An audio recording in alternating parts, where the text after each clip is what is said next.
Imagine having to make a choice where the prize is your life and the entry fee is a piece of your own body. No doctor, no anesthesia, just a pocket knife, a strip of canvas, and a ticking clock. Disclaimer. The following story is a work of fiction. While inspired by the harrowing medical realities and immense sacrifices of the First World War, the characters and specific events depicted are entirely fictional. For 19-year-old Thomas Thorne, the Great War wasn't just a battle against the enemy across no man's land. It became a microscopic war inside his own veins. And to win it, he would have to do something unthinkable. Before the mud of the Western Front, Thomas's world smelled of fresh pine and wood shavings. It was the summer of 1914. Thomas was a carpenter's apprentice in a quiet village in Yorkshire. He was known for two things: his infectious smile and his remarkably skilled hands. With a chisel, he could turn a block of oak into art.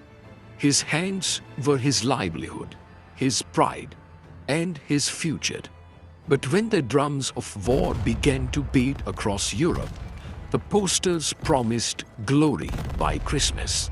Like thousands of other young men, Thomas traded his carpenter's apron for a hockey uniform.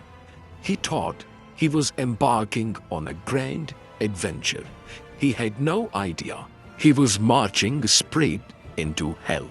Fast forward to the autumn of 1916. The grand adventure had dissolved into a nightmare of mud, blood, and disease. During a ferocious bombardment, a support beam in Thomas's trench collapsed, crushing his left forearm and slicing it open to the bone. In World War I, the mud wasn't just dirt. It was a toxic cocktail of decaying matter and deadly bacteria. 3 days passed. The bombardment had trapped Thomas's platoon in a cut-off bunker. No medics could reach them. By day 3, the foul, sweet smell of gas gangrene filled the air. Thomas watched in horror as his hand turned a ghastly shade of purple, then black. The infection was marching upward. If it reached his shoulder, it would hit his bloodstream. He would be dead by morning. He looked around at his comatose comrades, too weak from hunger and shell shock to help him. There was no savior coming. Thomas looked at the arm that he used to carve wood, the arm that defined who he was. Now, it was a ticking time bomb. With his heart hammering against his ribs, he tightened a leather belt around his upper arm. He took a deep breath, bit down hard on a piece of wood, and pressed the blade into his own flesh. It was a battle of pure, unadulterated human will against the agony of the nervous system. Minute by agonizing minute, driven by the primal urge to survive, Thomas did what he had to do. He severed his own past to save his future.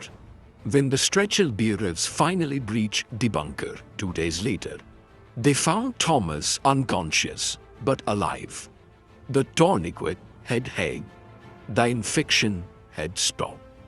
Thomas Thorne returned to Yorkshire, a changed man. He could never carve timber the way he used to, but every time he looked at that empty sleeve, he wasn't reminded of what he lost. He was reminded of the day he looked death in the eye, made the ultimate trade, and chose to live.